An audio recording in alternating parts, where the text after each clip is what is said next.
Quantum communication या quantum की distribution, ये हैक प्रूफ सिस्टम है। अगर कोई हैक करने की कोशिश करेगा तो जो ये सिस्टम है ये ऑटोमेटिकली डिटेक्ट कर लेता है। इसकी एप्लीकेशंस, ये मेडिसिन में काम आता है, स्पेस एक्सप्लोरेशन में, military intelligence and environmental monitoring. The challenge, अब like every light casts a shadow, the quantum age is not without its grave challenge। ये कहानी यहाँ खत्म नहीं होती है, बल्कि इसके बहुत बड़े बड़े चैलेंज हैं। पहला ही जो है वो है डिकोहेरेंस, यानी जो ये क्वांटम स्टेट्स है ये इजीली डिस्टर्ब हो जाते हैं।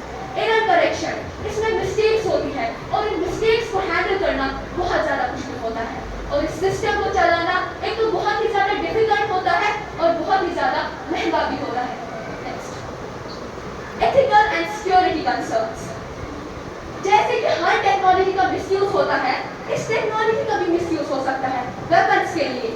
और हमारी जो अगर कोई फुली पावरफुल क्वांटम कंप्यूटर बन गया तो वो जो करंट इंटरनेट सिस्टम है उसको ब्रेक तोड़ सकता है, जिसकी वजह से जो हमारी साइबर सिक्योरिटी है, जैसे कि हमारे पासवर्ड्स है, हमारी बैंकिंग इंफॉर्मेशन है या हमारी ईमेल्स वगैरह है, उसमें वो खतरे में आ सकते हैं। इसीलिए ये बहुत ज़्यादा ज़रूरी है कि हम एथिकल और रेगुलेशंस के साथ इस सिस्टम को गाइड करें ताकि ये ह्यूमैनिटी को फायदा पहुंचाए, ना कि नुकसान।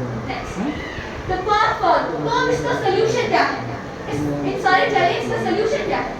जो साइंटिस्ट है वो noise resisting, qubits, error correction और सबस्टैटल्स पर काम कर रहे हैं, और जो गवर्नमेंट है वो नॉइज को भी इनके साथ जो है जुड़ रही है, इनकी हेल्प कर रही है, गाइड कर रही है। और सबसे ज्यादा जरूरी है ग्लोबल कोलैबोरेशन, ताकि एथिक्स नॉर्म्स और सेफ्टी रूल्स बन सके।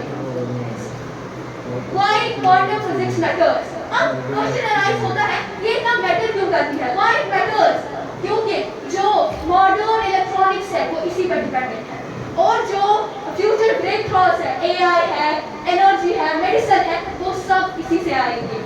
और द मोस्ट इम्पॉर्टेंट रीजन, ये हमें वर्ल्ड के नए डायमेंशंस दिखाती है। तो अब क्या है, जो ये क्वांटम फिजिक्स है ये सिर्फ एक साइंस टॉपिक नहीं है बल्कि एक रेवोल्यूशन है। So it is very important कि हम इसको एथिक्स और रेगुलेशंस के साथ क्या करें, गाइड, और बहुत ही वाइजली यूज करें। And we should remember the journey has just begun